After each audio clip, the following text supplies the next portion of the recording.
जय श्री श्याम दोस्तों, अगर हमारी वीडियो अच्छी लगी है तो लाइक और सब्सक्राइब करें। कैसे बने खाटू श्याम जी, बर्बरीक से श्याम तक की अमर कथा। भारत की पावन भूमि पर ऐसी अनेक कथाएं हैं जो आस्था, त्याग और वचन की शक्ति को दर्शाती हैं। उन्हीं में से एक अत्यंत दिव्य कथा है खाटू श्याम जी की, जिन्हें कलयुग में श्री कृष्ण का अवतार माना जाता है। लेकिन क्या आप जानते हैं कि खाटू श्याम जी पहले बर्बरीक के नाम से जाने जाते थे। यह कहानी है एक ऐसे वीर की जिसने अपना शीश दान कर अमरता प्राप्त की। बर्बरीक का जन्म महाभारत काल में पांडवों के वीर पुत्र घटोत्कच और नागकन्या मोरवी के यहाँ एक अद्भुत बालक ने जन्म लिया। उसका नाम रखा गया बर्बरीक। जन्म से ही वह असाधारण शक्तियों से युक्त था। बाल्यावस्था में ही उसके तेज और पराक्रम को देखकर ऋषियों ने भविष्यवाणी कर दी थी कि यह बालक आगे चलकर इतिहास रचेगा।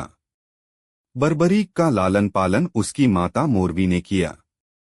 उन्होंने उसे धर्म, सत्य और वचन की महत्ता सिखाई। बर्बरीक बचपन से ही शिव भक्त था। उसकी कठोर तपस्या से प्रसन्न होकर भगवान शिव ने उसे 3 अमोघ बाण प्रदान किए।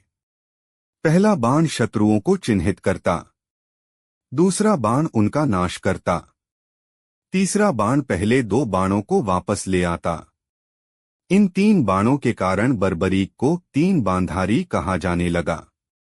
महाभारत युद्ध की ओर प्रस्थान। जब महाभारत का युद्ध आरंभ होने वाला था, तब बर्बरीक ने निश्चय किया कि वह युद्ध में भाग लेगा। उसने अपनी माता से आशीर्वाद लिया। माता मोरवी ने उससे कहा, वत्स, तुम सदैव हारने वाले का साथ देना, यही तुम्हारा धर्म होगा। बर्बरीक ने यह वचन सहर्ष स्वीकार किया और युद्ध भूमि की ओर चल पड़ा। रास्ते में उसका सामना एक ब्राह्मण से हुआ जो वास्तव में श्री कृष्ण थे, भेष बदलकर। श्री कृष्ण की परीक्षा। श्री कृष्ण ने बर्बरीक से पूछा, वीर बालक, तुम किस ओर जा रहे हो?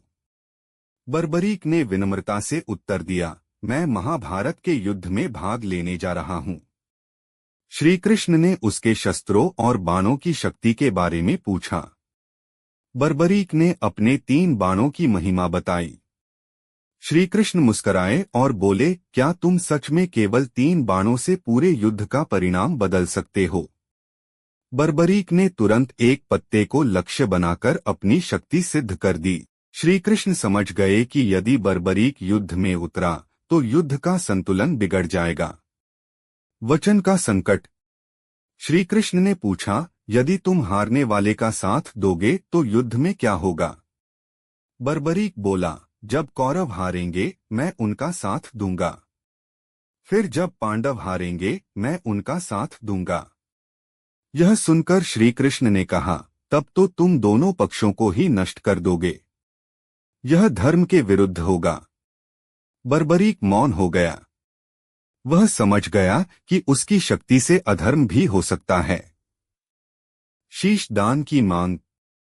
तब श्री कृष्ण ने उससे कहा, यदि तुम सच्चे वीर और दानी हो तो मुझे अपना शीश दान दो। क्षण भर भी विलंब किए बिना बर्बरीक ने अपने वचन का पालन किया। उसने हंसते हुए कहा, प्रभु, दान में सिर से बढ़कर कुछ नहीं। उसने अपना शीश काटकर श्री कृष्ण को अर्पित कर दिया।